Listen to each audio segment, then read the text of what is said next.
And welcome back, listeners and viewers, to another episode of the Unbreakable Podcast, together with Josie, the producer, and myself. Welcome back. Happy New Year. Happy New Year. Holy she's off to a running start. How are you? Same thing. Off to a running start. A little bit of slow time. I swear it was the 1st of December. Now it's halfway through January already. Crazy. Time does not slow down when you get older. In fact, it just picks up. Despite what my grandparents used to tell me, that, their days were boring and all this stuff. I think they were bullying me, but I've learned Your now. Grandparents were liars. They were liars. Yeah. The holidays, man, I tell you, it was a long couple of weeks off. Yeah, I bet. We drove Alberta to Saskatchewan. We got stuck in a snowstorm, and I think you have video footage of that snowstorm. You're more than welcome to splice it in. We got stuck because all the highways got closed, and I was super proud. Like, my daughter drove the first 4 hours of the trip because I had meetings, and so I tend not to drive if I have to take calls and stuff. I want to be present and, safety first. We got outside of, where was it? It was Swift Current. And the wind had picked up, and we had already been through like a whole bunch of the rolling hill up and downs, and the wind picked up and started like sliding the car because it had like rained, didn't like the frozen rain the night before. And so our car was sliding, and she goes, I don't feel comfortable. And she kind of slides into this approach, and we got out, we did the whole, switch seats and things, and we took it from there. Got through Swift, got to Moose Jaw. Once we got to Moose Jaw, the roads were just total trash. And by the time we got to Regina, all of the secondaries were closed. And so we had to stay there that night. So it was great, though, because we got to hang with Aaron's brother and sister-in-law and their kids, which we don't get enough time with them. So it was kind of nice. But it was crazy. Like, the video that I sent you was... I will be putting it up. This is so cold. Let me see. It's snowing. This is the entrance. Because Bruce is almost flying away. It was insane. And it's so funny because anybody who's not from Canada, if they saw that video, they were like, why are you only in a vest? And I was like, I was in a hoodie. Cold enough. And a vest. Like, it's just windy, it's fine. Yeah. But it was seriously 90-kilometer-an-hour winds. And so it was just like, you couldn't see, because Saskatchewan, of course, is so flat. There's no brake barrier for the wind.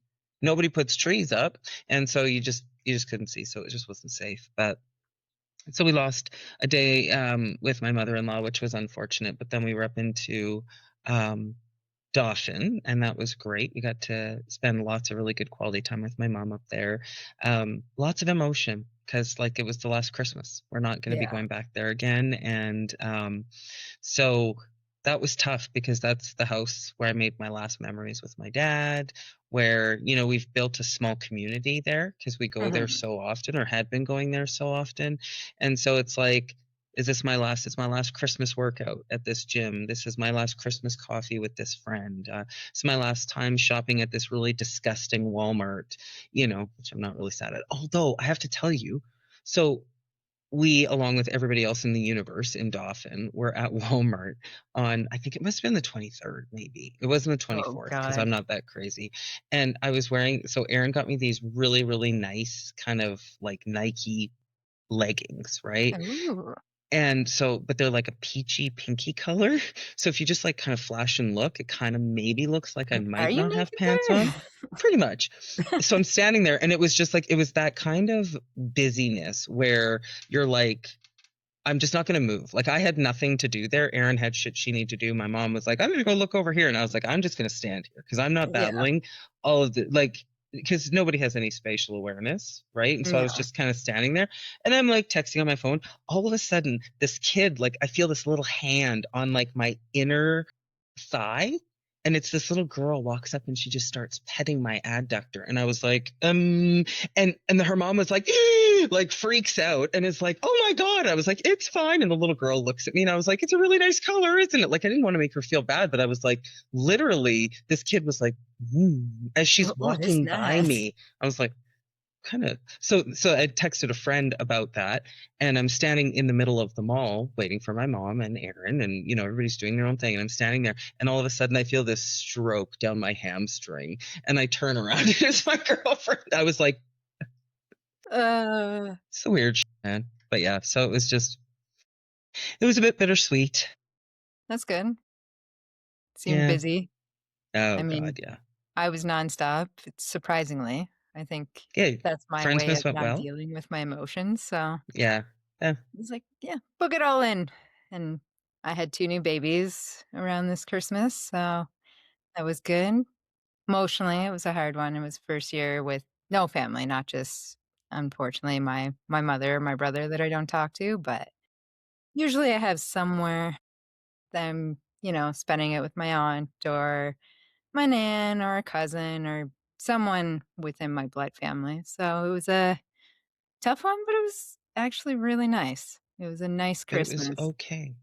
I think what we learn through those kinds of things is that um, we really are stronger than we give ourselves credit for, 100%. and I mean those comforts are so nice. Like I don't know, like this Christmas just felt really different to me, Mhm. and I don't know, like I didn't actually even make the realization that it was going to be the last one in the family home until I was actually there, and I was like, "Oh," and my mom is just so excited about the reclamation of her own, you know, her own traditions and things like that, which she really adapted to meet my dad where he was and to kind of make him happy. And so it was hard because it was like I wanted to be excited with her, but at the same time, it almost like was like a new grief wound for me, you know? So yeah. What'd you So do it to get was through that one? Oh, that one was you know what? I went back to our insights, right? I was like, okay, what's my boundary here? What's my boundary? My boundary is that I'm not going to participate in a conversation that makes me feel really bad. And I let the conversations happen. I didn't participate in them. And then my mom and I had a quiet moment where everybody else had kind of left the room, and, you know, she had said something and I just said, yeah. I said, like, I didn't mean to go quiet on you, but it's really hard for me because I'm losing so much. But at the same time, I'm really excited for where it is that she's going and the fact that she's going to be with her daughter. And like, there's so much goodness that's coming out of it for her. And so I think it also, what it does is it puts us in a situation where at this point in your life, when you're, in your late 30s to mid 40s, your life starts to change because you now innately are almost taking a back seat Yeah, it's to weird. everyone else. And like the expectation is that you shouldn't be worried about your own emotions. And I think that's why people have breakdowns. I think that's Yeah. why people burn out. Because we're not allowing ourselves to feel the emotion and just be with it. Right? We're constantly trying to diagnose it, or we're burying it, or we're drinking it, or we're using drugs to numb it. I mean, Mhm. the royal we, not we, but Yeah. um, and I think that for me, what really helps me is talk, Yeah. right? Talking and talk therapy and allowing somebody to understand my perspective, I think is really helpful. Um, and so that's what I did. We had a quiet moment on Christmas Eve, and it was just her and I. And I said, like, I'm really excited for you, but I'm feeling really sad right now, and I'm trying to balance that out. And so just her acknowledging that was really, really powerful. Her recognizing that in that moment, I couldn't just be this like, you know, business person who really dabbles in psychology and, behavior and all these things. Like I just needed to be human in that moment. Um, so that was really powerful. Yeah, that's huge. Yeah. How Especially about when you? people are able to take out of their mindset at the time. I mean, Yeah. obviously, she's very excited, Yeah. but And she should be. yeah, and she should be. But you can also grieve and be happy for people at the same time, which Yeah. that is something I really learned in this last holiday season was I'm really excited for, the new traditions and stuff within my friend group and the chosen family and all that. But at the same time, I was sad for not seeing my family, and as I'm better off, obviously, without Yeah. Totally. that negative, black cloud around, you still grieve it in a way. So same thing that you had done. There was some conversations that were brought up or asking if I've talked to my family or if I've reached Mm. out or if I've, done the things that we're programmed to do, whether or not it feels good or not. And I Mhm. was very surprised by myself that I was just like, you know what? No, today is not the day for that. I know this is a family thing. This is the chosen family. Let's just keep it at that. I don't want to ruin my day. And there was moments I started crying while cutting potatoes because that's no matter who I was with in my family. From the time I can remember holding, a knife or potato peeler, I did the potatoes.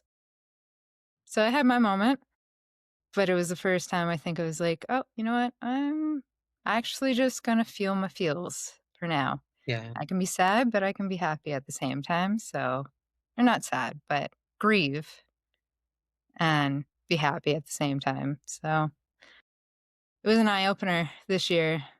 It was a Yeah. lot of really good feels, but a lot of self reflection that I didn't It know I needed to have. it's it's so interesting you say that. I feel the same way, and I tend to believe that things like, for me, especially like writing the book this year, was a really big component of that, because I think, my therapist told me it was like the ultimate journaling experience. I was like, well, you're not wrong. Yeah. Um, but I think that, taking the lessons and doing the first threads and reading the content and having the conversations with our listeners. I mean, I'm talking to listeners every day who Mhm. are interacting with us on our socials, who are emailing me privately, who are messaging me, who are DMing me, who are texting me.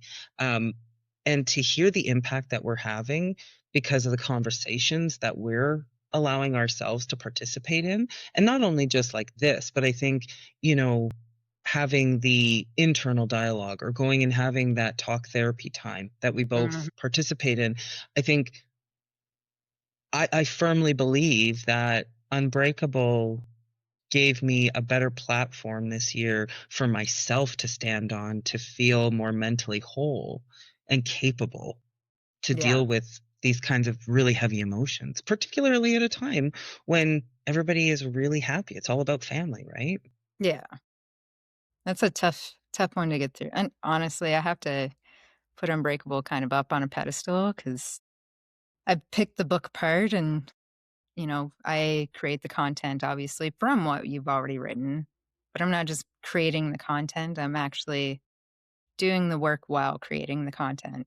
Bingo. Before I even put a post up, it's in my head, it's, am I going to use this or how would I use this? Not just for, how it's designed or easy readability, anything like that. It's, will I actually take these things into, I don't know, a meeting or a gathering where I know boundaries are bound to be crossed at some point?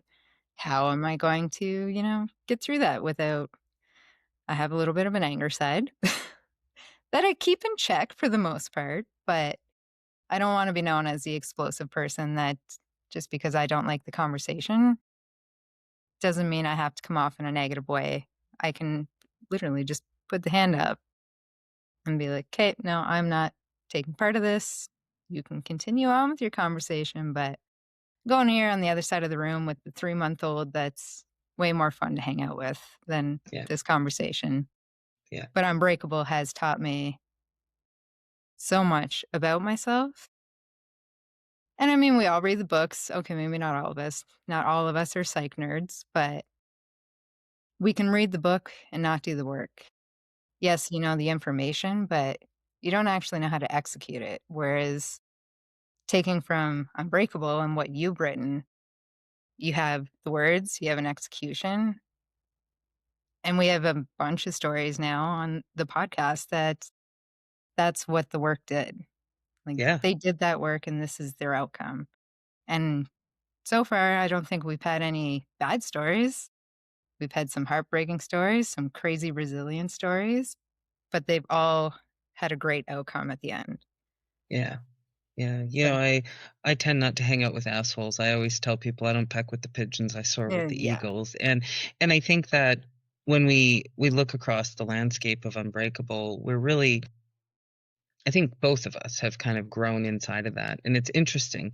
My leadership team in my corporate job, we did our 360 feedback, and the reflections that come back to you from other people are just profound. And so these things are like, they're things that are like out of 10, right? Right. And so it's things like sense of urgency and decision making and nurturing and all of these different things. My sense of urgency is a 9.6. My nurturing is a 3.2. So I think that I've got some work to do in terms of like, because, you look back at it and it's this independent nature of how we've had to operate in our lives to be able to get to the point that we're at.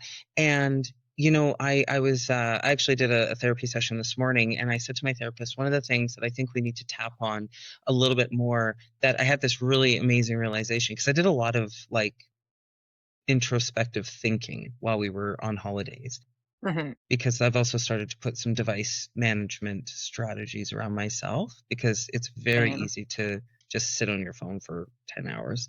Mm-hmm. And one of them was that the time that I spent homeless when I was 20 years old, I do not think that I have truly unpacked what that has done to me in terms of my long-term stability. And what I mean by that is, I look at this and I go, I was homeless for 6.5 months, almost 7 months. And it is what it is, right? And I've written all about it in the book. I'm pretty sure I have, but Yeah. it's really, yeah. And it was a violent situation, and I had to escape it, and I escaped it, and I was safe. But I also ended up in a lot of really unsafe situations as a result of that.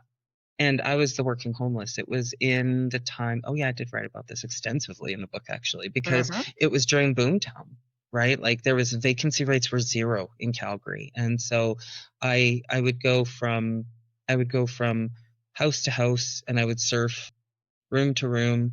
And I think we talk about this a little bit with one of our upcoming guests, Denise, and what that did to me. And what it really did is, it made me practice life from a place of fear, a fear of loss, a fear of scarcity, a fear of a lack of stability. And so what I find myself doing is, I don't want a lot of stuff. Even though, like, you look back there, it seems like there's a lot of stuff there. There is. It's because people give me stuff, and I'm very appreciative. All these rocks and geodes are from my dad's collection, so they're not going anywhere. Um, and the reason I don't want a lot of stuff is because when you have to leave a violent situation, you can't take a You lot of don't stuff want a with lot you. of stuff. Or you have somebody who is unstable, and they break your stuff, Mm-hmm. right? But then secondarily to that, it also, like, I went, and I mean, I performed as well as I could have last year in my corporate job. I'm a really high performer. I really enjoy work. I enjoy serving people, and I was rewarded in a really generous manner.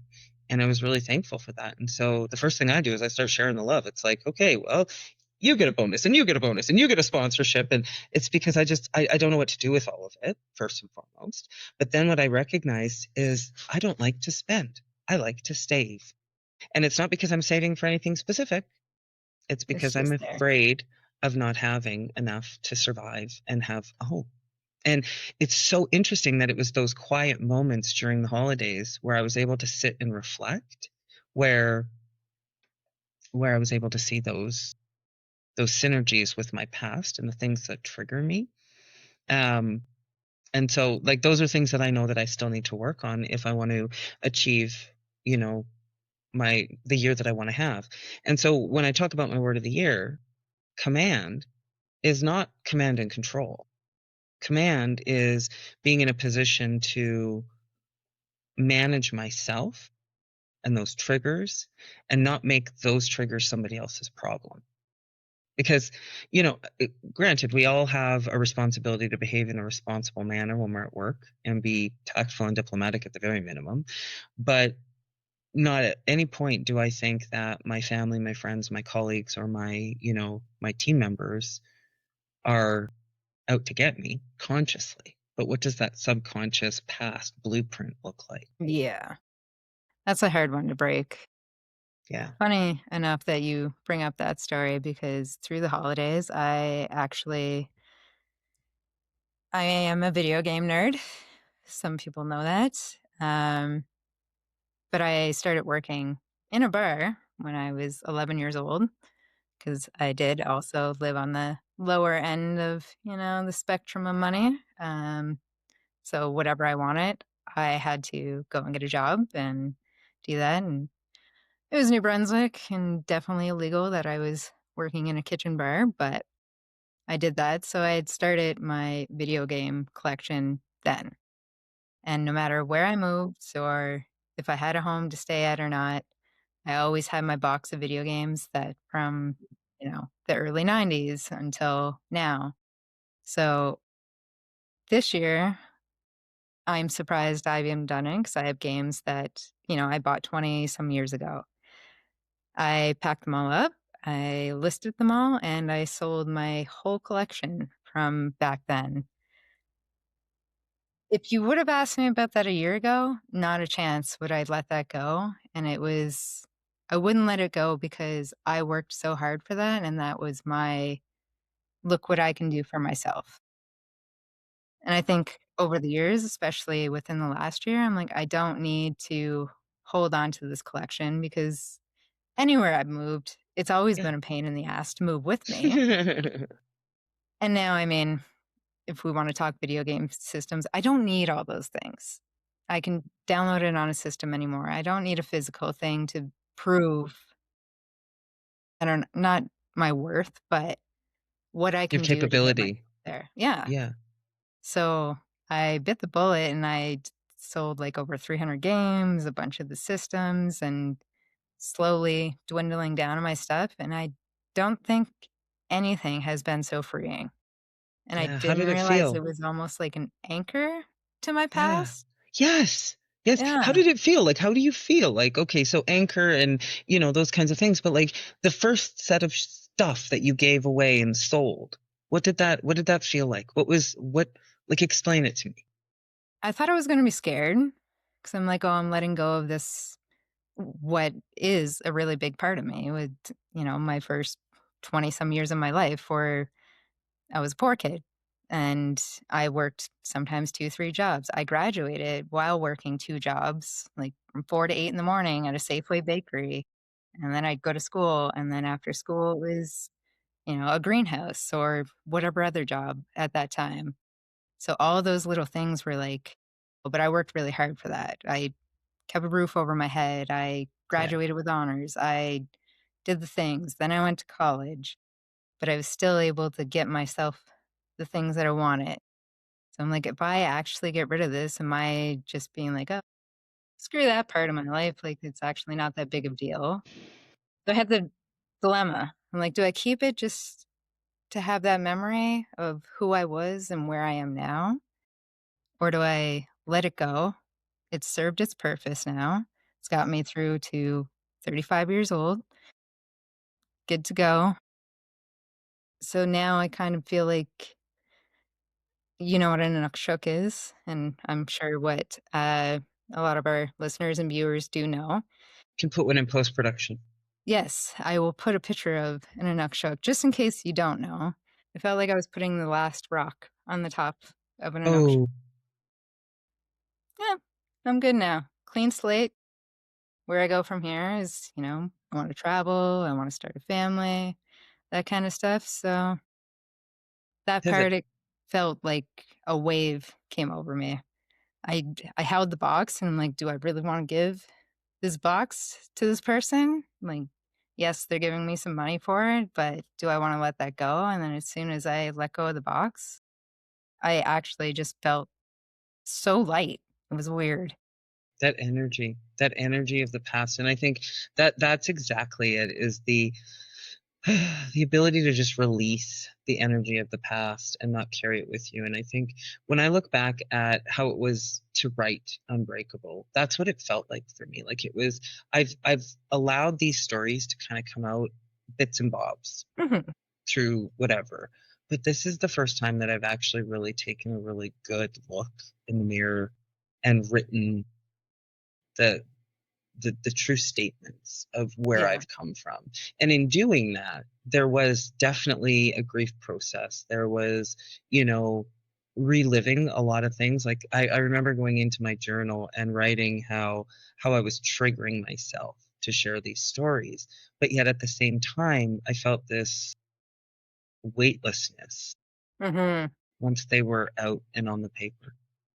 I actually felt dissociated almost is I think the word for it. It's like I was watching myself outside of this and kind of like waving goodbye to that old piece, but and I felt like that for a couple days afterwards. And I was like, why do I feel that way? I should be sad that I got rid of my collection. And honestly, the money that I made from the collection is going towards my lifetime trip of Japan that I've been wanting to do my whole life. So it was like taking an old part of me, brushing it off and being like, okay, but this is going to be the new part. Yeah, And that's my word of the amazing. year is pivot. Yep. Pivot. You take what you get, and if it's not working out, pivot, move on, Get kind of something else. deal. That's right. That's right. So So yeah, it was wow, a look at us. We're so enlightening. deep. I mean, like I looked at our pre-Christmas banter and I was like, look at my coffee mug. Isn't my coffee mug great? And I watched it back and I was like, yeah, that was cute and shit. But like, you know, actually we got a lot of good feedback about that. We'd love to hear from our listeners about all those Yes, anti-carols and how the boundaries went because you know, we did get some really good feedback from a couple of our listeners. And their feedback was, you know, hey, this is so relatable. Thanks for talking about the stuff that actually matters. So I do appreciate that. But you know, we have a couple of listener questions. Why don't we dive into a couple of those, and then kind of call it a day? We've got some really great content coming up. We've got lots of great people in the pipeline. Now I'm going on a bit of a world tour, so Josie, you're going to be recording at some really weird hours. I think I will be that's too. fine. We'll I'm get some here global for it. folks on here. Yeah. So You can I show start me out. some of those Canadian Timbits in Singapore when you're there this time. Yeah, yeah. There, I'm heading over to Houston for a couple of days, then out to Singapore for a couple of weeks, and then off to London. Really cool, actually. Before we jump into listener questions, I'm really excited. I was very saddened. My former bodybuilding coach, she's decided not to work with Mm, um, athletes and fitness anymore, and I can totally understand why. I mean, she's done it for years and years, and she's fabulous at it, but it's not fulfilling for her. And so I'm really proud of her that she's made the change and the transition into doing what serves her really well. So if you know, if you're looking for mindset coaching or you're looking for somebody to really help you design the life that you want, who's going to sit with you week after week and really help you develop that roadmap, you just let us know because I will hook you up with her. She is one in a million, changed my life. So I did. We did stop working together probably about 6 weeks ahead of the holidays, and so I've locked in with a new coach out of Wales, of the UK, and so I'm really stoked. When I go over, I have a weekend where I'm coming in from Singapore before I have to go to a conference in London, and he and I are going to get together and train at the Trained by JP gym, and we're going to do some content. So you're going to have some really unique content to work with Josie that's going to come out of some professional recording of me training like an animal. you're gonna get him on the podcast too, right? Well, yeah, we're gonna get him on the podcast. He has a whole channel, a whole podcast. He's one in a million. He's a really great guy. And actually, the one who introduced me to him was Matt Marshall from Procter and Gamble, the Ah, fellow that we had on the podcast a couple weeks ago. So I'm surrounded by really, really great people who are concerned and interested in my greatest success, and I'm so grateful for that. So, but that's yeah, awesome. so we have a world tour coming up. But in the meantime, let's talk listener questions. Ah, one's actually a really good one. It's kind of a long one. So, um, multiple domains. My life feel tough right now. Friends in different phases of life, some family tension, relationship difficulty, financial stress. Where does one start? Hmm. I think it starts inside. It starts with you. It's one of those things where we receive what we accept, right? And stress is also one of those things that we choose, right? So how you respond. So I have this really great equation. We can put it up on the screen post production, but it's E plus R equals O. The event plus your reaction equals the outcome. And when things are hard, how we choose to view them. If we look at everything as a problem, everything is a problem. Remember, guys, go back to your reticular activating system. What does it focus on? Only what you focus on. Does it know different from good from bad? It does not. And, this holiday season, so just before I went, I got a check engine light on my car. So I took it in, did all the service, and check engine light was still on. So I was like, okay, well, I've done my part. So I drove this beautiful vehicle across 3 provinces, and the check engine light started to chug, and then it started to flash, and I was, 4 hours from home. And so, yeah, I panicked. I got a little upset about it, and then I pulled off to the side, and I turned the car off, and I turned the car back on again, and then off we went. And then it happened again, and then it happened again. And then I put my beautiful vehicle on the back of a flatbed truck, and I sent it to the city. And I had to go get a rental, and it was a piece of trash, and it was filthy, and it smelled bad, and I hated it because every time honestly, they did not wipe the dashboard and the steering wheel off. I scratched my face, and I had like an acid burn, like my face was burning because I was touching my face with these chemicals that they should have wiped down. So there's that. And you know what I mean? Like, it was just one thing after another with this car and with trying to get in from out of town and do all these different things. And like, am I going to be able to get home safely? And how am I going to get to the gym? And how am I going to do the things that I want to do on my holiday vacation? I very well could have sat there and been a little Debbie Downer.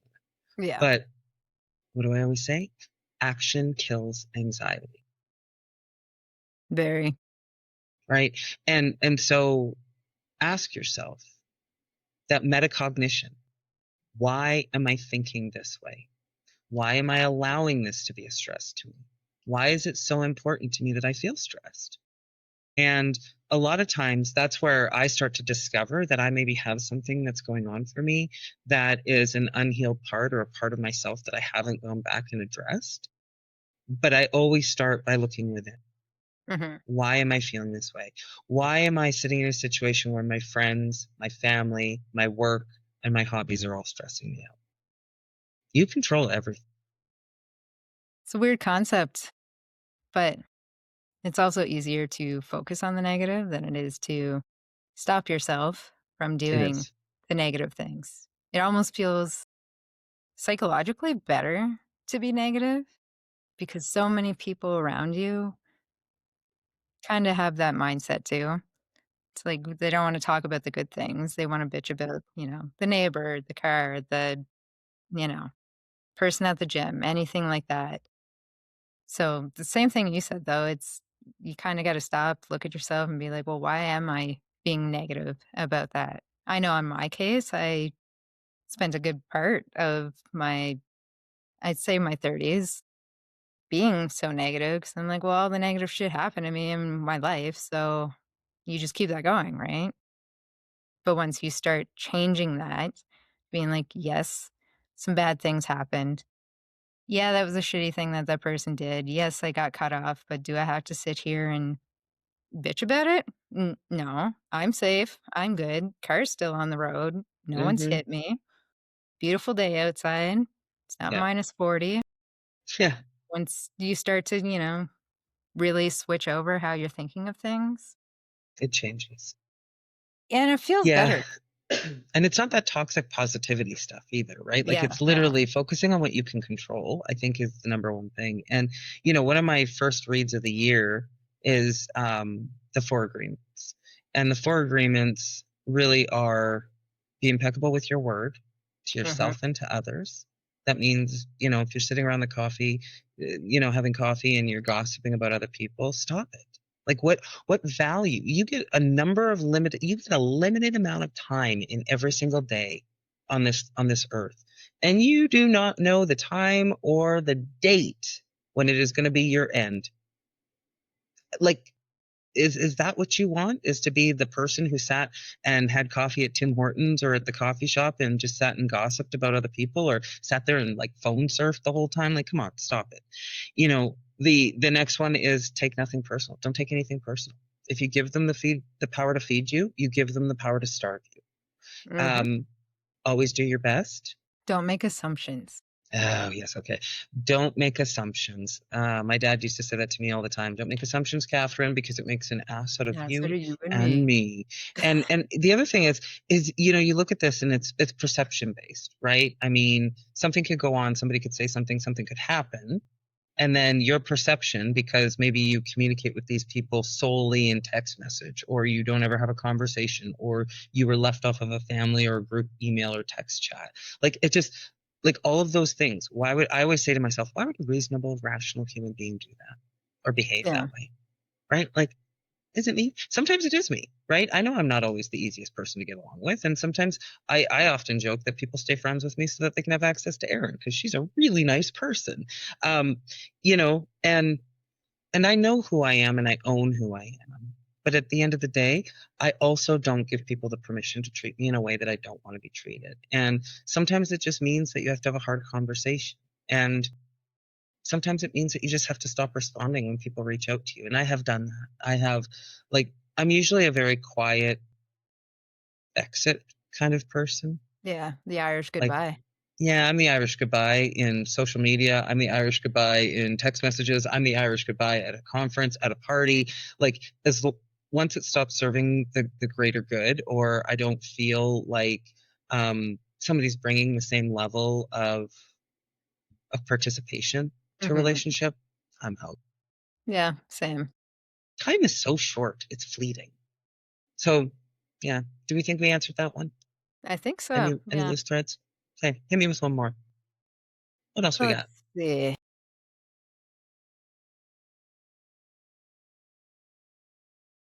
What's Play your some number Jeopardy music. one go-to pep talk in the morning? Oh, my number one go-to pep talk. So, I don't usually pep talk myself, but I set the tone by focusing my reticular activating system on what I want. And more often than not, I will say to myself, it's a great day to be alive. Mm, yeah, that's a good one. Yeah. I don't think I You know, pep talk myself either. yeah, I don't start the day on a negative note.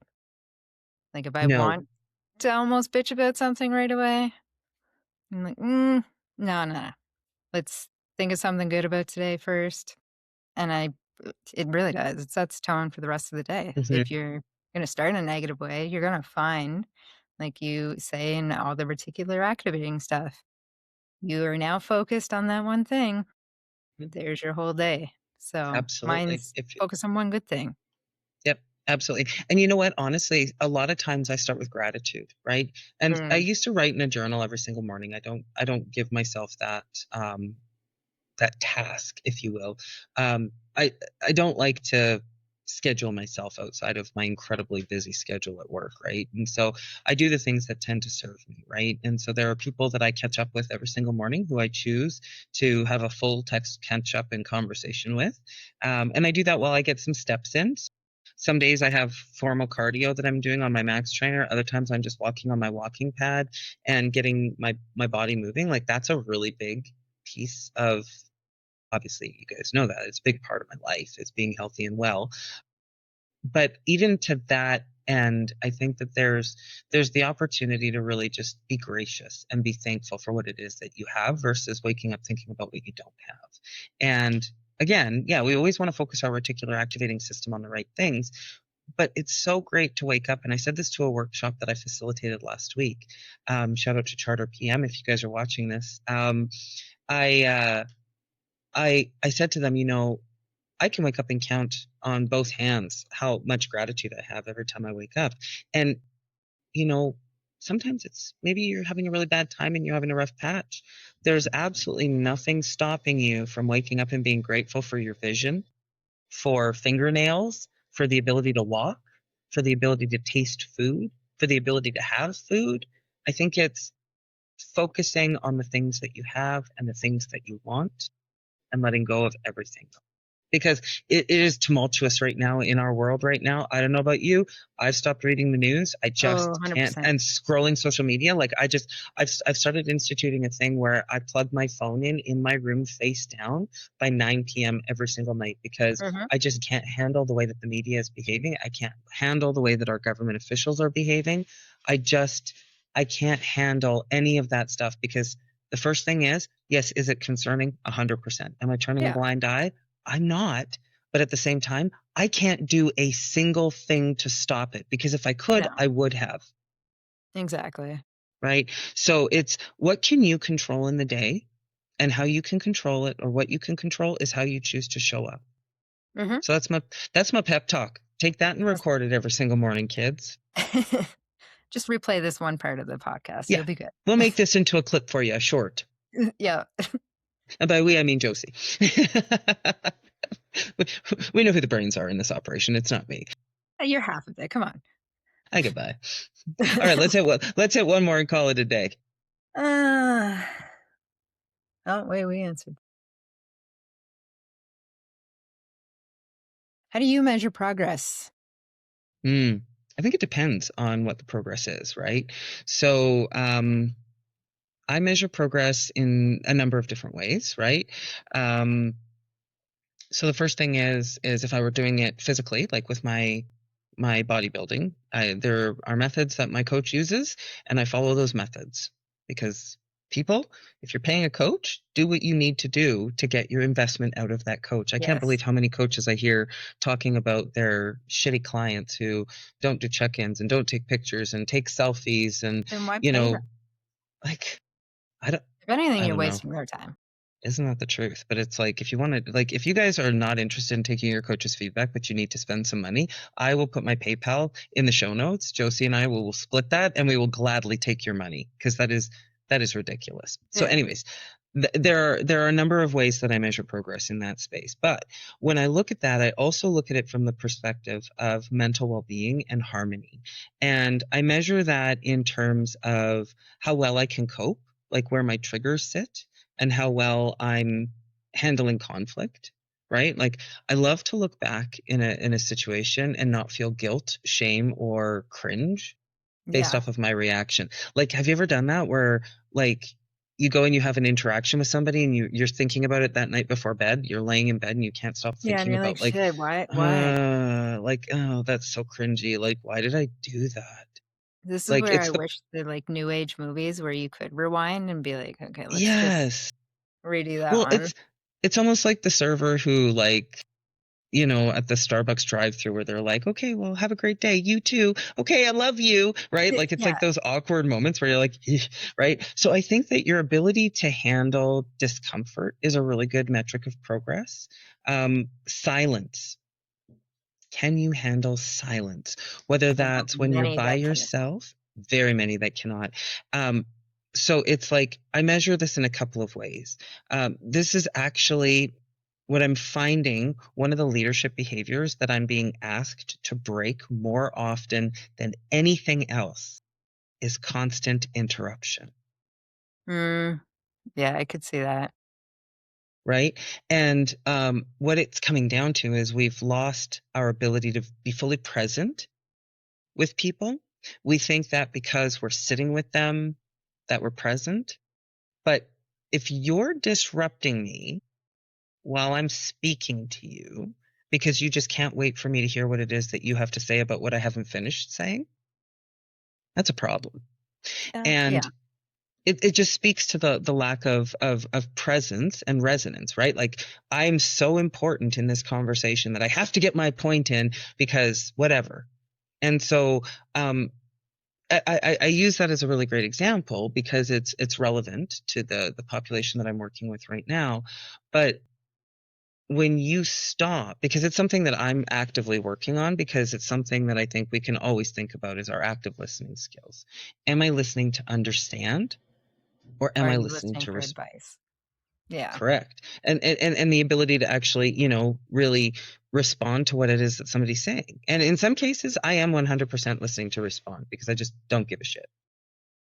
but I know that about myself, right? So I think when you think about measuring progress is, are you doing the same things consistently enough to get the outcome that you want? So physically, when we're looking at our bodybuilding, you're looking at your fitness journey, you're looking at your weight loss journey, whatever that might be.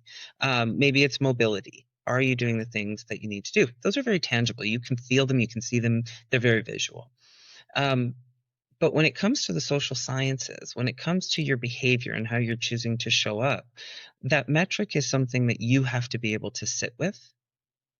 And you'll also notice it in how people interact with you, right? If you're putting quality content out, for example, on LinkedIn or Instagram, if you are inciting and inviting really good conversation, if you are getting a lot of networking phone calls and you're being able to sit down and do those things, it means you're doing something right. If the room goes silent when you walk in, It's usually an issue. yep, it's not an issue me, right? Yeah. If people don't want to interact or engage with you, if you're talking about doing the work, but you're never actually doing the work, like, end of the day, you know if you're putting the effort in. You get to see your own internal progress bar on that one. Mm-hmm. You don't even have to be, I don't know, a pro in body language, but same thing. You walk into the room, and if you can feel that energy shift, Oh, yeah. might want to look in the mirror on that. She's lights out. Well, and I think the other thing too is, do people want to spend time with you? Yeah. Right? I mean, nobody likes a crusty bastard. Like, nobody is like picking up the phone and being like, hey, you want to go out for coffee on a Tuesday? I mean, I know that people stop calling me because I'm not available as much as people want, but I do love the fact that people still check in and they send me text messages and, you know, check-ins and things like that. And I think that's wonderful. But the other thing is my boundaries have also changed to facilitate that. And so that's the other thing. Are you putting boundaries in place that are giving you the desired outcome? And if you find, and this was something that I had to adjust to when I put boundaries in place, for example, where I didn't want to be talking to people who would suck my advice out of me, but never use the advice that I gave them. And I have a handful of people like that. What do they call them? Energy vampires. Yeah. You know, when I stopped responding to them, I found that I had so much spare time on my hands that I was actually uncomfortable. I felt like I should have my device in my hands more. And that was a measure of progress for me, was the fact that I actually had this free time that wasn't being chewed up. Right. So it all depends on what it is that you're measuring against, right? Like what is the progress? And I would love to hear from our listeners in terms of how they measure progress. What does that look like for them to say, hey, you know what? You're doing a great job doing this. Yeah. Make a spreadsheet too. Not a spreadsheet, flow chart. There we go. I do spreadsheets for everything. Okay. But a flow So I'm chart aware. is a, is a nice design aspect that, you plot as it is to you. And you can check off things, make checklists, message me if you need some help making one. I will gladly help. But The Unbreakable branded, the yeah, Crystal it's fun. branded, right? It will be Unbreakable branded. I That's won't do funny. other people's brands. But yeah, those are good Yeah. ones, actually. Great questions. And so listeners, keep those questions coming in. We love hearing from you. And we want to make sure that we're focusing a lot of our content in this space. And before we go, maybe we should do a little bit of a book update. You read my mind as I have Ooh. the book cover actually open in front of me. So really, I'm very excited. We've got quite a wait list of people who have committed. And I think we started one before the website launched. For those of you who are new and joining us, www.yourunbreakablelegacy.com. Have a look at it. If you're curious, you could just Google Unbreakable Legacy. Josie is killing the SEO game. And what we did was we submitted it out at the beginning of June to publishers. We sent it out to 3 publishing houses. 2 of them, one came back and rejected us the same day. and it was a really asinine, horrible rejection. And so I did what any self-respecting businesswoman would do. I took it to TikTok and put out 3 snotograms of what I would have done differently, very tactfully, of course. The second one came back to us in September with a rejection letter, but it was very, very, very loving and kind, thanking us for the submission and just letting us know that we weren't in their wheelhouse for where their strategy was for 26. And we haven't heard back from the third one as of yet. They had a 6 to 8 month waiting period. So where are we? Great question. I'm glad you asked. Self-publishing. So where we're at right now, Josie is working on the cover. I am doing the back end documentation and paperwork for Kindle Direct Publishing. We're going to be taking this to Amazon, and I'm going to go through and do one more quick edit, I think, over the next couple of weeks, and we'll have it out. Now, the goal for the book wasn't to be out before spring of 26 anyhow, so I think we're actually ahead of schedule as far as I can see, because I do anticipate that with the hours and hours and hours and hours on planes that I have coming up within the next 2 weeks, we will be able to pick away. I might be able to click away at that, right? So I think what we can expect to see is that our folks who are on the wait list, if you've signed up for the wait list, you'll get a custom note kind of giving you some indication of what's going on. But for the rest of you guys, why you're not on the wait list is a mystery to me. But jump on that wait list. We'll keep you updated. We are going to have this book published. My guess is probably within the next 4 to 6 weeks. You'll be able to see it where you can purchase it off of Amazon. And for those of you who are keen to get an audiobook, I'm looking at you, all of my field workers who have messaged me and asked me about this. Yeah, we will be recording an audiobook. We just need to figure out the finer details of that. Once we get the edit done, we'll be putting it together and getting it out to you guys in as many mediums as we possibly can. Fun part about you doing the audiobook, I heard you're going to drop a couple little in-between stories in there. Yeah, we're going to take it offline. It's not going to be just me reading a book and making up a bunch of voices, because I will probably do that. So I apologize if I mimic your voice and you think I'm mocking you. Chances are I'm probably mocking you. We'll put a disclaimer first. Disclaimer. This is not your real name. But we will have audiobook, and the audiobook will have some additional insights and probably some extra little stories. Side quests, if you will. Yes, there we go. Yeah, you're talking to my video game brain. Yeah, so we're on it, kids. We do appreciate you inquiring and asking about the book. It makes me feel really good that you actually want to read it. I say actually, I should never say actually. I know you want to read it. I want to read it. But we're forever grateful, and we're really ready to take this year and just make it the best one yet. And we're really ready to help you be as unbreakable as you want to be. Damn right. And Skippy. All right. Well, let's hit the brakes there. So, dear listeners, viewers, thank you so much for your time. Welcome to 2026. I hope that the year of the horse is magnificent and that it just takes off for you. Remember, protect your peace, chase your dreams, and stay unbreakable.